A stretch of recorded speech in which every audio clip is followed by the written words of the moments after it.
Welcome, everybody. I'm Marc David, founder of the Institute for the Psychology of Eating. We're in the Psychology of Eating podcast. I'm with Kelly today. Welcome, Kelly. Thank you. Honored to be here. Thank you, Mark. Yay. Where are you geographically? I'm in Columbus, Ohio. All right. And today it's sunny and 70 after snow last week. So it's awesome. Same in Colorado. I'm celebrating with you. Awesome. So if you could wave your magic wand and if you could get whatever you wished with your relationship with food and body, what would that look like for you?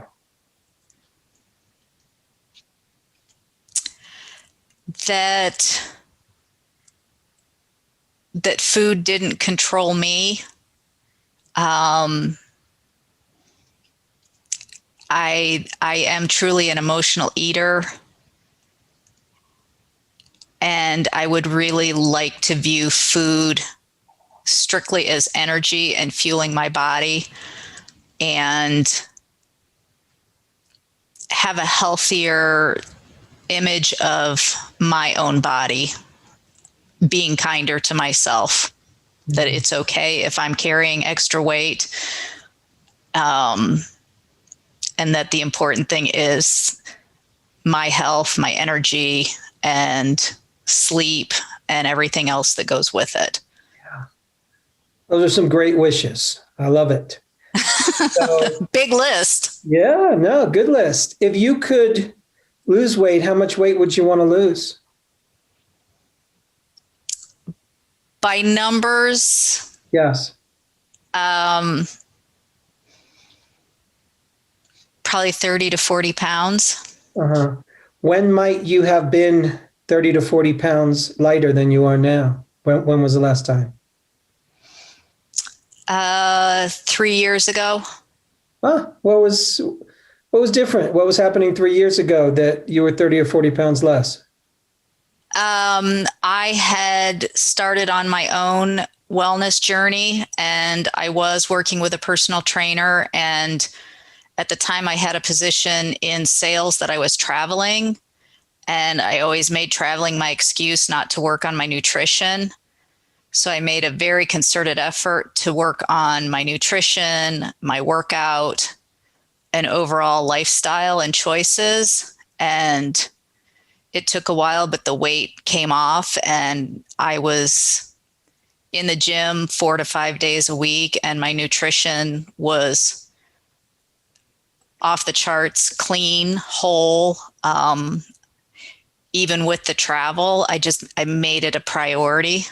And at the time, I was looking to find a life partner, soulmate, after being single for all of my life. And then I met my life mate and got all happy and started living with him, and the workout and the food it fell off my priority. Mm-hmm. And the weight came back. So how did he feel about that?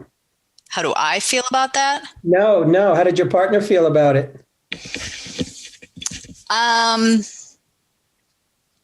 He feels a little guilty that he's the reason that I put the weight on, because I ended up moving in with him and changing my entire lifestyle, which I'm thrilled I'm here. And as I said to him the other day, I'm so much happier than I was when I was the 30 to 40 pounds lighter. But I don't feel as strong physically. Mm-hmm. And he loves me either way. I mean, truly, it's not like things are changing because I put on the weight. He feels like because of all the changes I made in my life for him and for us, that's why it happened, because the food and my wellness was a priority beneath us as a couple. Mm-hmm. Wow. What a good partner you got there, or at least in this round. I really do. I mean, he supports me 100%, and getting back into the gym and my fitness and eating, and he would like to lose some weight as well. And he suffers from high cholesterol and high blood pressure. So we are great support to each other to get. So how old are you? I am 56. You're 56. Okay. So, and this is your first marriage? Yes. Oh, I just assumed that you were married, but it's your first, sounds like real partner. We're married except for the certificate. Got it. Yes. We're building a house. I mean, we're just, neither one of us have kids. Neither one of us have been married before. It's really kind of amazing that we have met and the stars aligned. What a great story. Really? No, it is. It is. So what do you think is in the way now, today, of you getting where you want to go, i.e., not worrying about food so much, liking your body more, not letting food have power over you? Realizing that I need to be the priority and that I need to make the choices that put me first. And I have a very hard time putting me first. Mm-hmm. Other than your partner, who else would get put first right now? Or what else would get put first? My parents are still alive and I'm their caregiver here. Mm-hmm. They're in independent living. And they were living with me for almost 5 years. And when they moved out, I moved them into independent living, is kind of when I realized it needed to be about me, because I was not in a good place at that point. Mm. So I do know how to do it. I just don't know how to take it to the finish line and stay consistent, I think. Yeah. So you know what the feeling is like when you focus on yourself, you take care of yourself, you're eating good food, you're working out, you lose some weight, your body feels a certain way, you feel good about yourself. And when you say that food has that, you know, when I asked you your wave your magic wand wish, you said that food wouldn't have power over me. How does that feel? When you feel like food has power over me, what does that mean for you?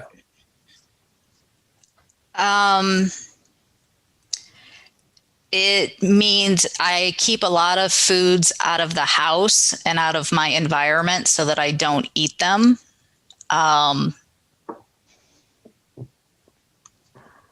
And, you know, sugar being one of them. And that's probably my biggest weakness, because I don't know how to just have a cookie. Like, I tell myself I'm going to have a cookie, and then it ends up being, you know, 6 or 8 cookies. And you're like, really? Mm-hmm. And so I try to be very intentional to not let that happen. But before I know it, the 6 cookies, I've eaten them. Got it. And then what do you do after that? So you ate 6 cookies. What usually happens to you? I no longer beat myself up over it. Mm-hmm. I was really, really horrible at that and to myself. And I have moved to the point where I look at it, I've done it, let's reset and start over, and let's don't do it again. So it doesn't happen as frequently, but I still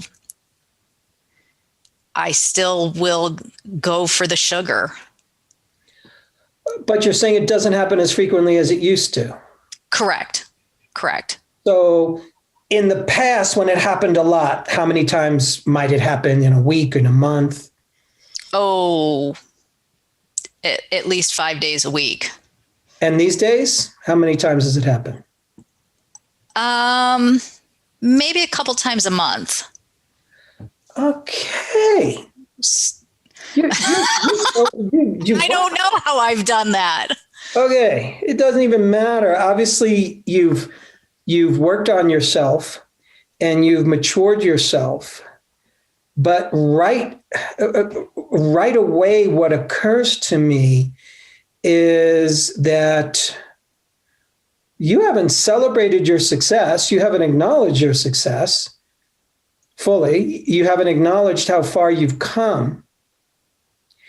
True. And there's a part of your brain that just gets locked into what isn't perfect as opposed to what is really good compared to what it used to be. Yes. So odd as it may sound, in order for you to get where you want to go, you have to acknowledge where you've been and where you are. Like, honestly. And I don't mean in the negative for you. Like, you have to acknowledge in the positive. Here's where I've been in the past, and look where I'm at right now. Do I have the perfect weight that I want? No. But I have a whole different relationship with sugar or sweet foods right now. Mm-hmm. I have a very different frequency where I go into episodes that normally I used to do 5 times a week, and now it's twice a month. So I'm still being hard on myself, just not verbally. Let's say it more generously. You're learning how to get up to speed with who you are and where you're at. That's no easy task. Yeah. You're learning how to get up to speed and get current and get present and get real with who you are and where you're at. You know, a bunch of years ago, you didn't have a life partner. Right. And now you do. Wow. Yeah, it's huge. It's a miracle. Yes. So miracles happen, and one has happened for you, and you've already improved in your relationship with food. And what that says to me is that you're doing something that works. You might feel stuck now a little bit. That's okay. But I'm trying to raise my hand and say, you've had some success. Thank you. Yeah. And now it's about building on that success. So here's another reframe. From now until the time you die, I am expecting that you're not going to be perfect. No. From now until the time that anyone dies, I'm expecting that they're not going to be perfect. No human being. So this is high on the list for you, is really getting that one of your jobs is to skewer perfectionism, is to just stick a fork in it and then step on it and then toss it in the garbage. Because you lapse into that a little bit, don't you? Yeah. And it, as you say, it's so better. It's so much better than it was, but I still fall into it.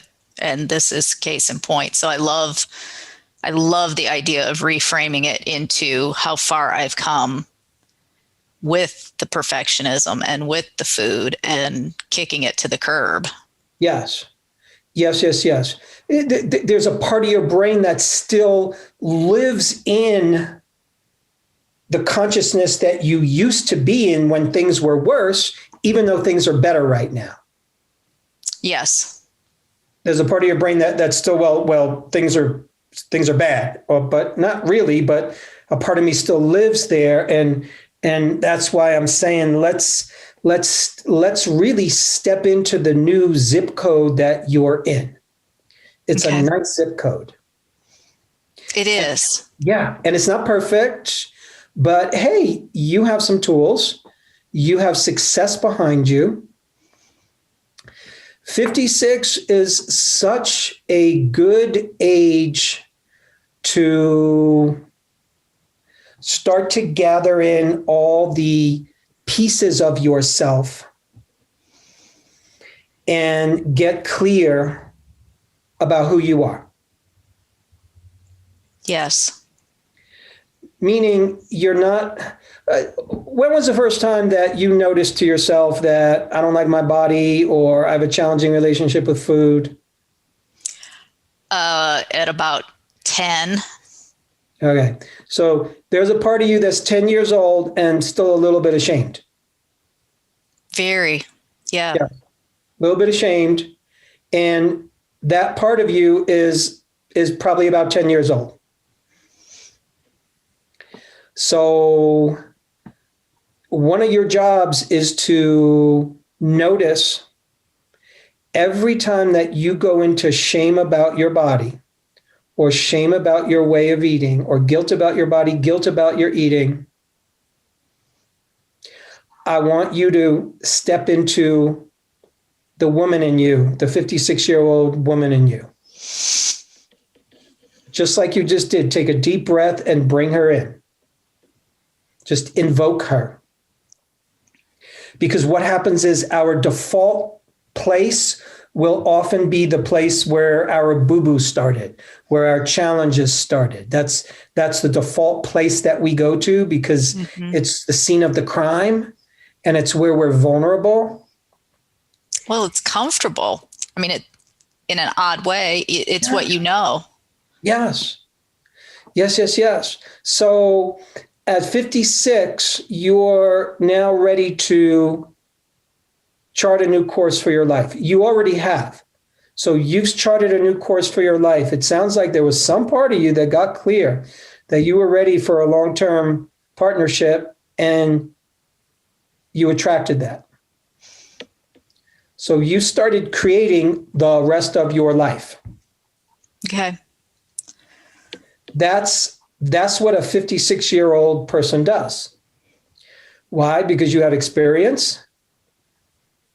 You have some years under your belt. You've learned some lessons. You know a few things about life. And your job is to keep marshaling all of your energy and all of your forces and every good thing that you've learned and bring that to your plate every day. So instead of, I need to battle food, I need to love my body more. Yeah, you need to love your body more, but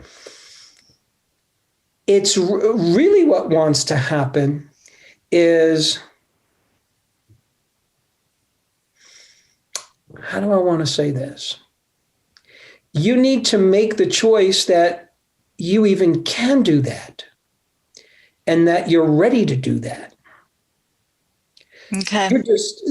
There's a part of you that's completely ready and gets stuck in the old conundrum. Right. And all I'm saying is keep charting your course. So this is literally like you setting your values. Okay.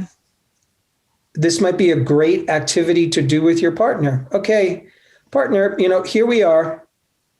Let's make a 30-year plan. How do we want to support each other in that 30 years? How do you, partner, want to support yourself? How do I, Kelly, want to support me? What's important to us? What are our values? Health, taking care of our bodies. Just go through what your values are. Okay. And start including all of those, no matter what they are. That the things that you guys do together or you guys do separately that make you want to live life. See, to me, you're a lot closer than you think. Well, thank you. Oh, really? Don't thank me. You are like, I'm convinced that you're far closer than you think. And Is a lot of it the blocking of myself that is like I get in my own way? yeah, but that's not enough. That's not Okay. enough. Let's put it in the positive. Okay. Because you're I going like to that. where you want to go when you start to frame your journey in the positive. So in my mind, I look at you and you're 56. That's a powerful age. That is when a woman is squarely in her queenhood. And I say the word queenhood, queen as an archetype, different from the princess stage. Princess, not a negative or a pejorative Right. term. It's simply the younger stage, just like prince would be for a male, the younger stage of being a female in this world, and the younger stage of a woman, the princess stage, you are more reliant on the outside world for acceptance. You are a little bit more reliant for, am I okay? Do you approve of me? Do you love me? Am I pretty enough? Is this body okay? Do you accept me? Who do I need to be? What do I need to do so you all approve of me and love me? That's what happens in a young girl's mind. Mm-hmm. At some point, we outgrow that. We step into a different archetype. And archetypes are age driven. They are time released in our system. Just like, in so many religious traditions, we have communion or, bat mitzvah when, you're 13 years old. We celebrate age 21 where, that's some official age. And there's different life transitions. Mm-hmm. So you're in your queenhood now, and your job is to simply step into it. Own it. Your ongoing job is to ask the question, what would a queen do in any given moment, in any given situation? What would the queen in me do? When you just ate 6 cookies, not perfect, you ate 6 cookies, what does the queen in you do? The queen in you forgives yourself. Yeah, something, not perfect. Still have a little thing with sugar sometimes. That happens. You know what? I'm not going to beat myself up. And I'm going to get back on the horse again and practice again. That's what the queen in you does.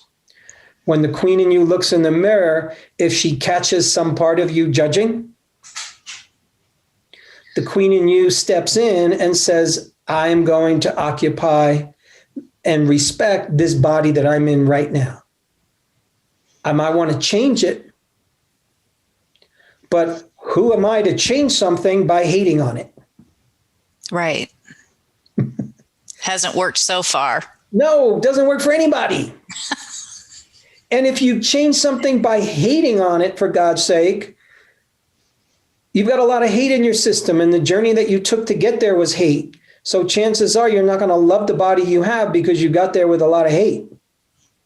Right.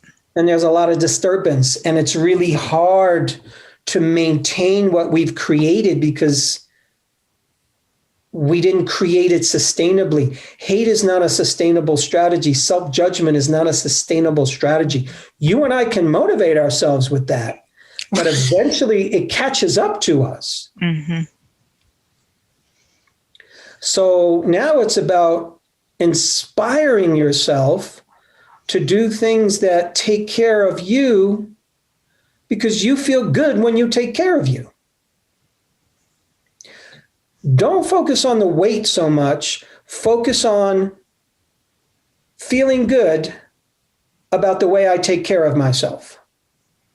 Okay. Because if you focus on the weight, then you're going to do things to make yourself lose weight. So I get that you want to lose some weight, and I'm all for it. But I'm telling you, the easiest way to do it, given where you are and you're at, is rather than focus on 30 to 40 pounds, put it in the back of your mind, make the wish, blow out the candle, and now you don't have to work out 5 days a week. You could work out 3 days a week. Right. Do what's doable for you. You don't have to eat perfect all the time. You can eat really good 80% of the time. Right. And just begin to make doable steps for you. And when you fall off the wagon, you say to yourself, I'm not perfect. And actually, let's take a moment and talk about emotional eating for a second, just so we can reframe that. You said in the beginning of the conversation that you would like to get to the place where for you, food is just fuel. You use that term. Food just gives you energy. So I want to raise my hand and say, don't do it. Don't get to the point where food is just fuel, because then you're going to be like a little rocket ship and you're going to be a machine and you're going to just put fuel in the machine like I put gas in my car. You're not a car. You're a human being and you love food. Just like every other human being, most humans love food. And if they don't love food, it's because the love for food has been conditioned out of them.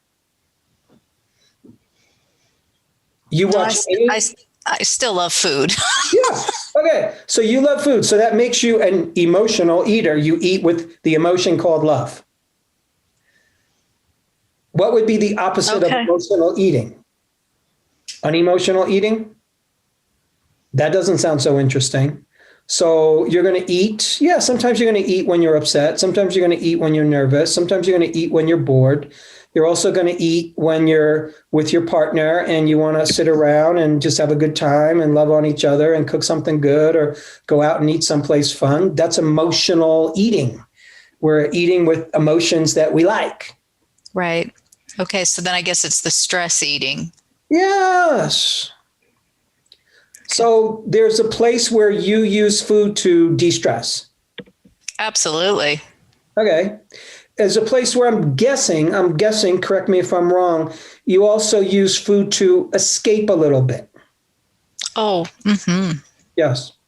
Okay. So this is good. We're getting specific. So you use food to de-stress, you use food to escape. So you're using food to de-stress because you're a human being who has stress. Every human has stress. There are sometimes there's more stress in our life than other times. Right. If you're living with your aging parents and taking care of them, that's a lot of stress. Yeah. Even if you put them in an independent living facility, having aging parents, it's still stress. Right. So your job is to learn how to work with your stress in a way that works for you. Understanding that food is an easy way to work with stress in the moment. It's fast, it's easy, anybody can do it. Right. There's always de-stress food available to you in the house, in the refrigerator. And even if you didn't buy it, you can go out and probably walk 1 block and buy it. Yes. So really what you're doing is you're just learning how to better manage your life experience so that life works for you better. You don't have a food problem. Thank you. Food is a symptom. You don't even have a problem as far as I'm concerned. You have a challenge, like we all have challenges, and the challenge is to grow in a certain place, and the place you're looking to grow in is how do I better take care of my inner world such that the way I take care of myself works for me? Okay. How do I take care of my body in such a way that it just works for me? Because you're going to have stress, you're going to have anxieties, you're going to have challenges. So then it becomes, what else can I do? What else can I do other than food in the moment, other than sugar that might be helpful? When I walk the dog. Yeah. Making different choices. Yeah. Makes sense. Yeah. And not making it life and death. Yeah. These are not life and death choices. They're choices. You'd like to make the right choice. But even if you don't make what you would consider a good choice for yourself, if you end up eating the cookies, what I would like you to do is actually eat the cookies. My guess is one of the reasons why you eat 6 cookies and not 1 or 2 or 3, you probably eat them fast. Yeah. Not even thinking about it. Right. So for now on, whenever you eat food emotionally and you know you're going to do it because it's already happening, what I want you to do is think, that guy told me I should slow down with my little binge foods, with my emotional eating foods. I should slow down with the cookies and enjoy the heck out of them. Savor it like these are the last cookies you're ever going to have on planet Earth. Why are you eating the cookies? Because you like cookies. They make you feel better. So actually feel better experience from the cookies. Actually let them make you feel better. What often happens is if we don't let the thing that we think is going to make us feel better, if we don't let that thing make us feel better, we keep returning to it. Okay. I know this is going to make me feel better. This time it's going to work. Yes. So when you slow down and you get present and you relax, interesting things can happen. Okay. Firstly, you notice that you don't need to eat as much because you're eating slow and you're enjoying what you're eating. Secondly, you notice that because you're eating slow and you're getting taste and you're getting pleasure, you're actually present with yourself. When you're doing 6 cookies, what's really happening is you're escaping. You're not present with yourself. True. You're saying to the world, you're saying to yourself, whatever I'm experiencing in life right now is so I so don't like it that I just want to check out. Mm-hmm. So we have to learn how to, if you don't like this behavior, the behavior called I eat food that I really say I don't want to eat. So if you don't like that behavior, the way to do it is the way to change it is to first understand why you do that behavior. And you're doing it because you're a human and you're looking to seek pleasure and avoid pain. You're seeking the pleasure of food. You're avoiding the pain of whatever's bugging you in life. Perfectly reasonable. Every creature does that. We seek pleasure and avoid pain. Everything. Your dog does it all day long. It's seeking pleasure and it's avoiding pain. So you're letting the food, when you eat it, give you that pleasure. But what you're really doing is you're being present to yourself. Okay. Because normally you're using that food to disappear and to check out of your body and check out of your life. Absolutely. Even for a moment. So the lesson is we have to learn how to stay present to our life, even though it's very uncomfortable. We don't like discomfort. No, we don't. I don't. You don't. I'm with you. What's more challenging is when we don't like discomfort and we do something to medicate that discomfort that ends up making us feel even in more discomfort. Yeah, I guess I should be very happy that it's just food.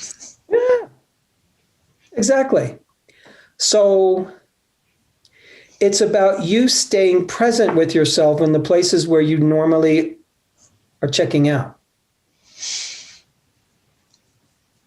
And then how do you stay present with yourself? Oh, I can walk the dog. Oh, I can talk to my partner. Oh, I can call up a friend. Oh, I can listen to some music. Something different. Mm-hmm. That helps you stay connected to yourself. Even though it feels uncomfortable, maybe. And is part of it with the avoidance, like part of it being present, I need to experience the discomfort and move forward. Yes. Correct. Yes. And I just need to kind of let it flow through me and let it happen. And and not maybe affect me so much. I don't know if that makes sense. Yes. It's learning to not be so uncomfortable with uncomfortability. Okay. Okay, I'm in discomfort right now. Not so fun, but is it that bad? Right. Can I just stay with myself a little bit? Can I take some deep breaths? Can I stay present? Because there's this part of me that wants to check out. And one of the ways I like to check out is eat a bunch of food. Right. That helps me disappear for a moment. So you're learning how to be here at the times when you normally don't want to be here. Mm-hmm.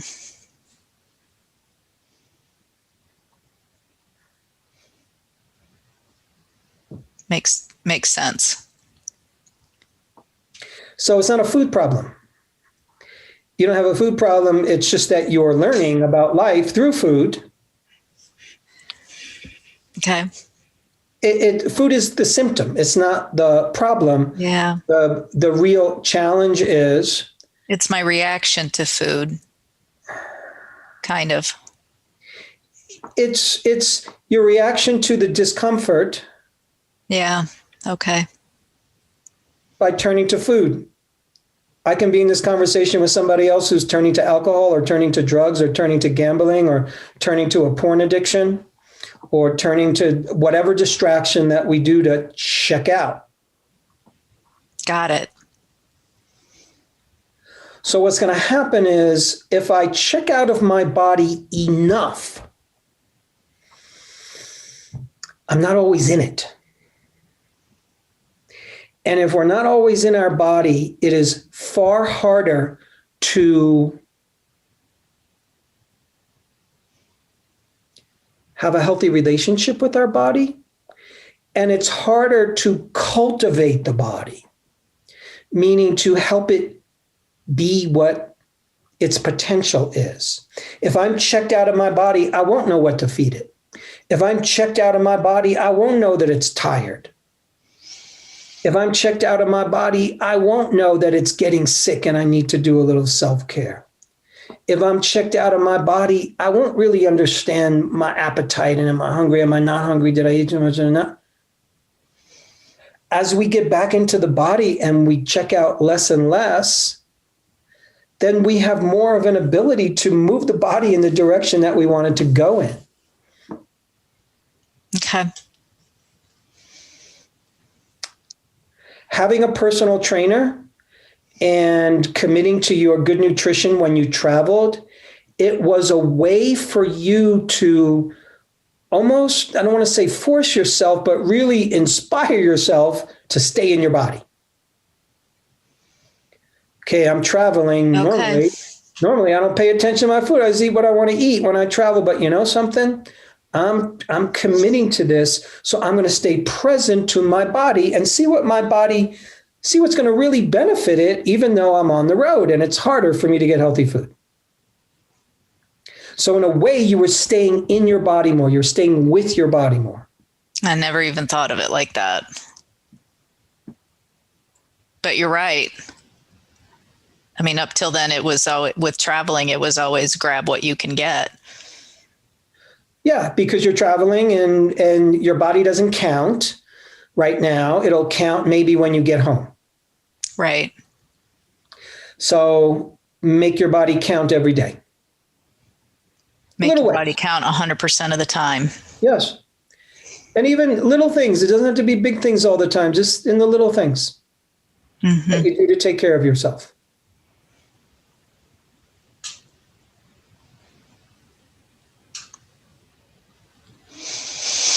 Interesting. What's standing out so far, Kelly, in this conversation for you?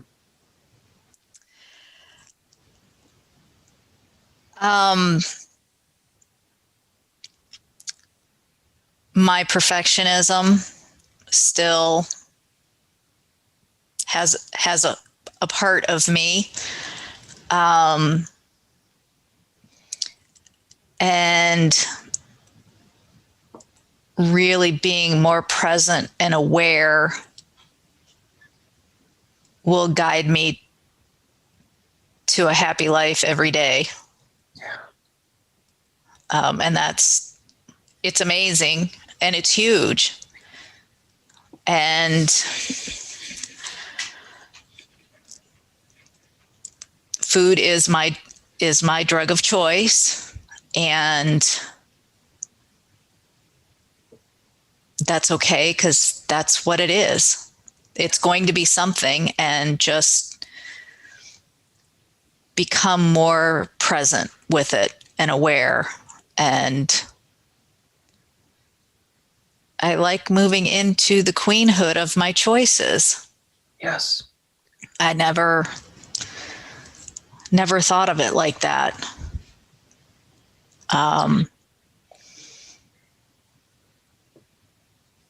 And to just love myself, no matter what. Yeah.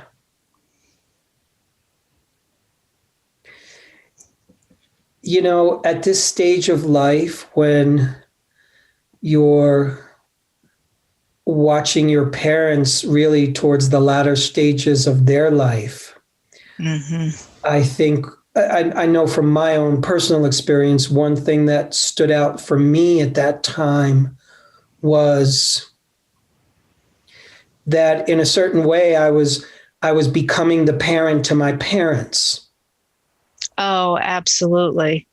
And I really had to let go at some point of this role called "you're my mother and you're my father, act like it." Yeah, if you're my mother or my father, act like it up till I'm about age 20 something. And after that, things start to shift. And especially now, things are shifting. So I think part of what's happening for you is you're really becoming independent from your parents in a whole different way, which means independent from the old childhood place that had you not being happy about yourself, that had you confused, that had you not liking your body. That's something that's ready to be given its rightful place in the past. Yes. You're not 10 anymore. You don't live in your parents' house anymore. You're not that girl. No. You're not that girl. And sometimes you just have to remind yourself of that when you go to that place of feeling shameful. As soon as you're in shame or guilt or speaking unkindly about your body, got to catch yourself. Yeah. It would be no different than, I don't know, your friend, your partner, all of a sudden, out of nowhere, just started spouting insults at you about your body. You would say, no, that kind of conversation is not allowed here. Right. If you want to be my friend, if you want to be my partner, you don't say things like that. Right. Right. Same goes for you. If you're going to be you, you don't say things like that to you. Yeah. And that's a challenging one to learn, because my partner never would talk to me like that. But you're right. There are times where I do. And that's your job to catch yourself, because you have Gotcha. the tools and the skills, you have the consciousness, you have the light to do that at this stage of your life. You have it in you to do that. Yes. It's true, right? Yes. Yeah. So it's acknowledging that, just like you're acknowledging that, yeah, I've come a long way. I've had some success. I'm in a good place. Not in the perfect place, not in the exact place I want to be around certain things, around food and body, but woo, Have I been moving in the right direction in that area and others? But I guess, is there really a perfect place? Probably not. Yeah. But I there's, quit thinking there is. yeah, but there's us learning our lessons better and better so that these challenges don't take a lot of our time and don't take a lot of our airtime, and they don't take a lot of our life force. So that in an ideal world, you worry about this kind of thing 1% of your existence or less. 2% of your existence or less, not 10, 20, 30, 40, 50, 60, 70% of your existence. Yes. So it's just shortening the amount of airtime that we give to these things so that you can focus on who you want to be, what you want to do, how you want to spend your time, how you want to create your life.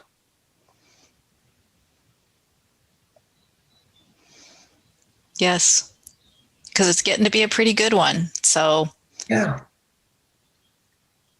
So I want to remind you again, it's okay to have a weight loss goal, and it's okay to let go of the weight loss goal in the spirit of make the wish, blow out the candle. mm-hmm. Every time I did that, I made the wish, I blow out the candle. At some point, you forget you made the wish. Right. And you go about your business. You go about your life, and you just do your life. And doing your new life means you take care of yourself. Mm-hmm. Not the most important thing in my life is to lose 30 or 40 pounds. No, one of the most important things in your life is you taking care of you. Yes. Your body, your food, your soul, yourself, your time, your energy. That's what you want to focus on. And as you focus on that, the weight will find its place. I hope it's that I fit back in my jeans. Or I guess I could go buy new ones. Yeah, and then you could say you fit into those. True. So I like that spin. Yeah, but it's putting first things first. Yeah, that makes good sense. Putting your true priorities first. The biggest priorities in your life ought to come first.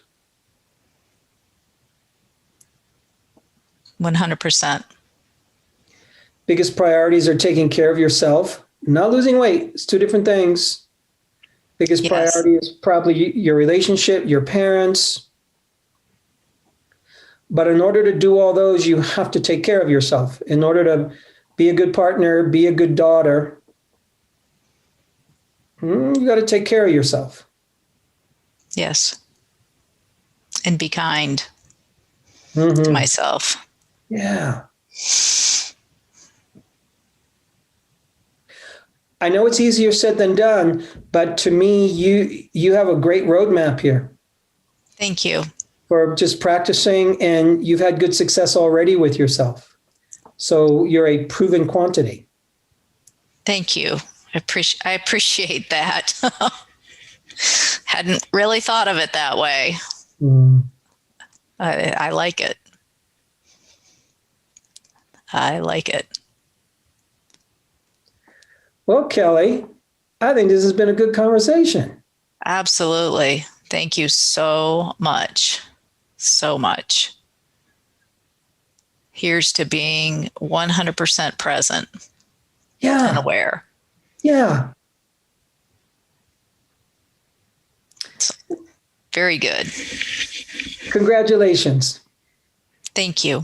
Thank you so much. Yeah. And thanks everybody for tuning in. I'm glad that we got to share this time, and lots more to come, my friends. Take care. Hey friends, we're so happy that you've joined us for another episode of The Psychology of Eating with Marc David. Are you loving these episodes? Then simply subscribe and you'll never miss an episode again. We'd also love it if you'd leave us a comment below so we can hear more about your own journey with food and body. And if you're curious about what we offer at the Institute for the Psychology of Eating, including our internationally acclaimed coach certification training that's rooted in dynamic eating psychology and mind-body nutrition, please head on over to our website, psychologyofeating.com. Until next time, take care, and remember, having the body you want starts with loving the body you have.